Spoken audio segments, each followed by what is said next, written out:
Hello everybody, it's Kyra from BodyCandy. On today's episode of The Tea, we will be talking about what is considered normal for a new piercing. But before we get into that, remember to like, comment and subscribe to BodyCandy and you'll see so many more of these videos.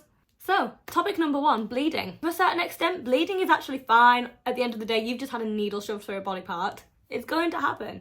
Blood may continue to appear for a couple of days after the piercing, especially if you're sleeping on it or if you've knocked it. Blood is not normal if you were pierced weeks ago, and if it is very extensive. If your piercing starts to bleed a long time after you've had it pierced, definitely consult your piercer. And if it is bleeding heavily and will not stop, you need medical attention. So next up, crust. You may find that your piercing is developing a yellowy kind of crust around it, possibly a lot of it. You may also find that your piercing develops no crust whatsoever. Either one, totally normal. Crust is just lymph, which is a completely normal bodily fluid. It is not the same as pus. A lack of lymph on your piercings also is nothing to worry about. It's fine not to have it. Just remember to use sterile saline spray to remove it or let the shower wash it away. Swelling.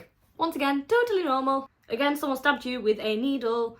Swelling shall be expected. So this is why piercing jewellery is longer than fashion jewellery. It accommodates to the swelling. Longer jewellery prevents the body from engulfing the piercing. Swelling should be expected for the first few days, the first few weeks too. If you've had your piercing for a while and it begins to swell a lot, definitely consult a doctor because that is not normal. But using ice or taking anti-inflammatory medication, but make sure before you take any medication for your piercings that you consult a doctor first and make sure you can have it. And that should sort it out.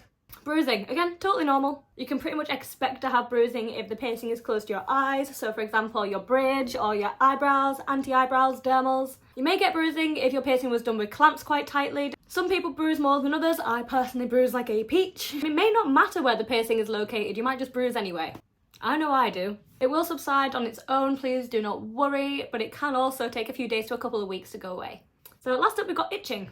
So many people mistake this for a sign of infection or an allergic reaction. Itching is actually totally normal. It'll likely take a few weeks to show itself, but don't panic when it does. Itching is actually a good sign of healing, even though it is the most annoying, hellish experience. It should be a mild annoying itch and it should go away over time. However, if your itching is accompanied with green discharge, redness, warmth and swelling, and it's been a couple of weeks since your piercing, you may have an infection, so definitely either go see your piercer or a doctor.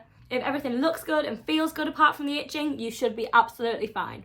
I really hope this video helped. If you have any more piercing advice for anyone, please leave it down in the comments. And remember to like, comment and subscribe to BodyCandy and you'll see way more of these really useful videos. And I will see you on the next one. Bye bye.